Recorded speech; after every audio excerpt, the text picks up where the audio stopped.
중국 공군 젠20 스텔스 전투기 200대 대량 생산, 한국 F-35 밀어내고 한반도 상공을 장악. 젠20 스텔스기는 2016년 11월 1일 중국 주하이 에어쇼에서 첫 공개되면서 관심을 끌었습니다.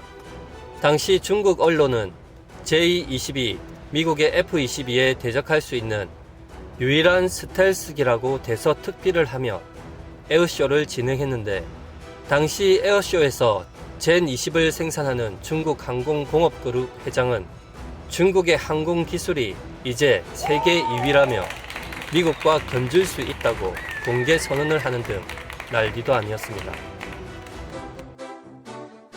반갑습니다. 구독자분들과 함께 성장하는 밀리터리 채널 생활탐구입니다. 세계 전문가들은 젠20 기체가 F-22와 비교해 너무 크고 이는 스텔스 기능이 떨어지고 기술 부족으로 부품 소형화를 실패했기 때문이라고 혹평을 했습니다. 중국 당국이 아무리 젠20을 최강이라고 나팔을 불어도 F-22와 붙으면 백전백패라는 것은 뻔합니다. 하지만 짧은 시간에 발전한 중국 항공 기술은 투자 규모를 보면 이런 기술 진전은 당연한 결과인 것 같습니다. 중국의 항공우주산업 투자 규모입니다. 직접 투자액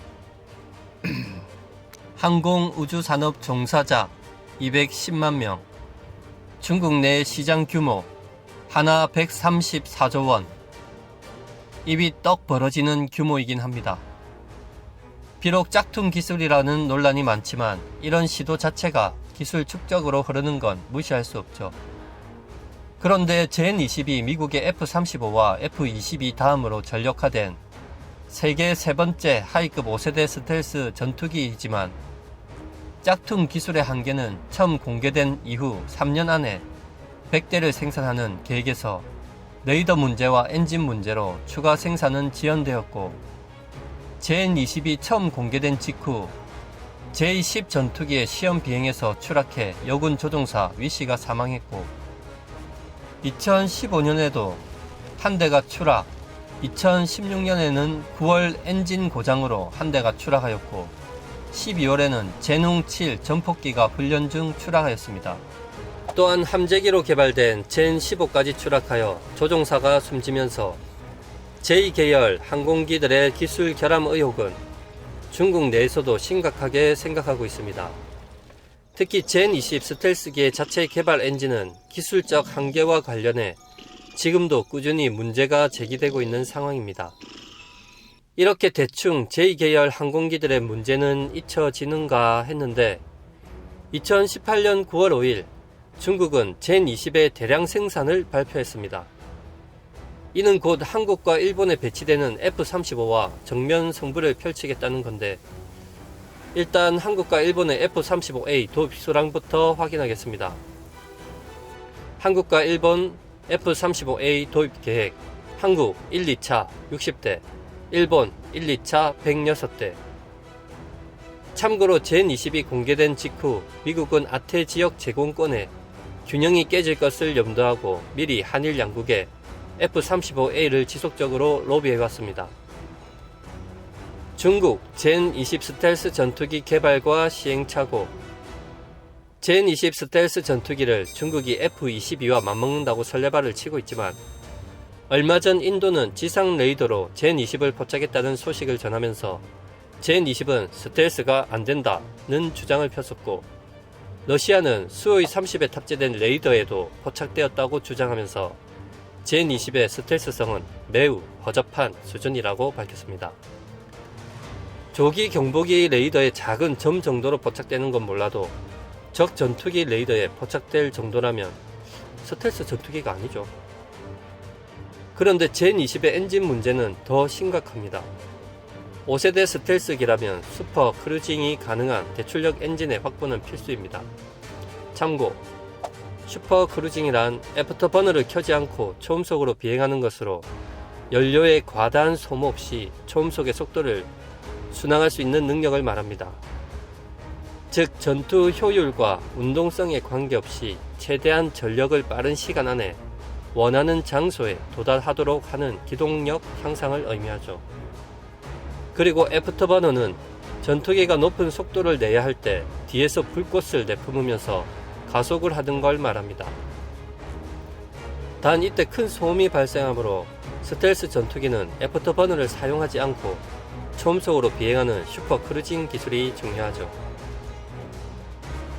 그런데 이런 엔진을 중국 기술력으로 만든다고 당연히 무리죠. 초기에는 젠 11용 WA-10 엔진을 사용했는데 결함과 출력 부족의 문제가 발생하였고 이후 출력이 향상된 WS-15 엔진을 개발한다는 소식이 있었지만 이것도 미국과 전 세계에서 무시당하기 일쑤였습니다.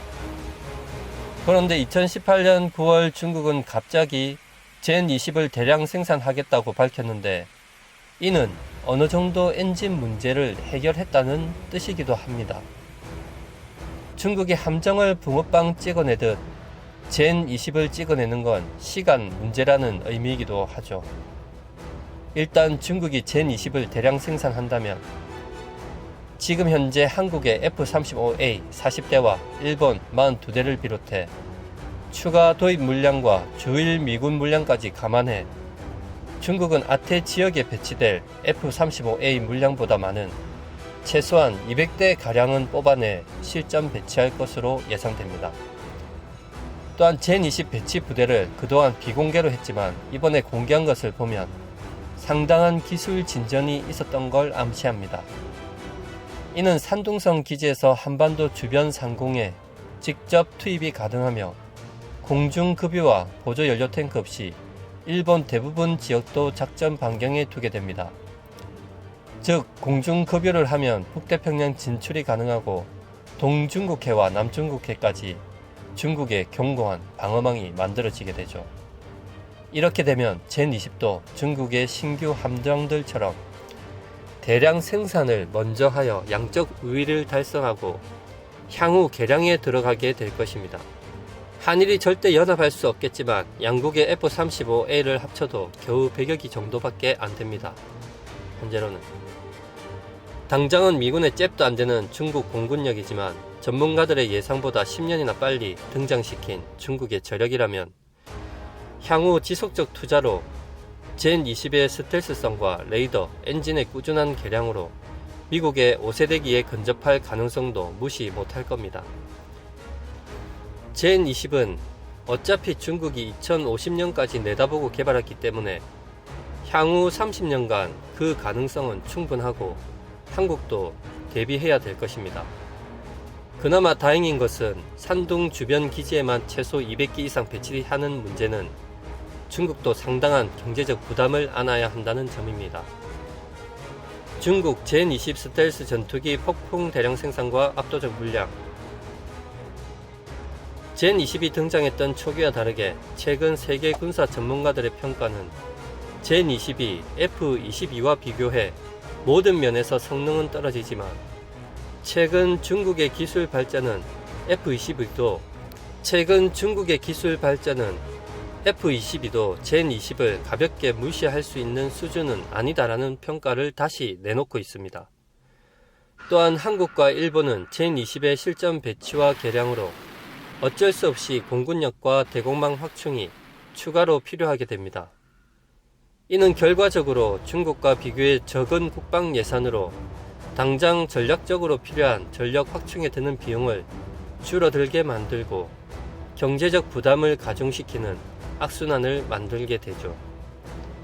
그리고 중국은 이미 5세대 기체를 개발했고 한국은 이제 4.5세대 기체를 시작한다는 점, 그리고 한미일 주력기가 F-22가 아닌 F-35이기 때문에 젠 20이 F-22보다 성능은 많이 떨어지더라도 향후 F-35와 성능 비교해서 근접하게만 개량되어도 물량전으로 밀 게 뻔한 중국의 젠 20은 큰 위협이 될 것이며 중국 해군의 전력 증강과 젠 20 개발과 배치, 대량 생산으로 볼 때 동북아 재패를 위한 중국의 1차 목표는 어느 정도 성공했다고 생각할 수도 있겠습니다. 마치며 한국은 중국의 젠 20에 대비하기 위해 향후 F-35 추가 도입 옵션은 당연하고 KF-X가 제대로 성공하길 기원합니다. 시청해 주셔서 감사합니다. 구독과 좋아요 알림은 기쁨입니다.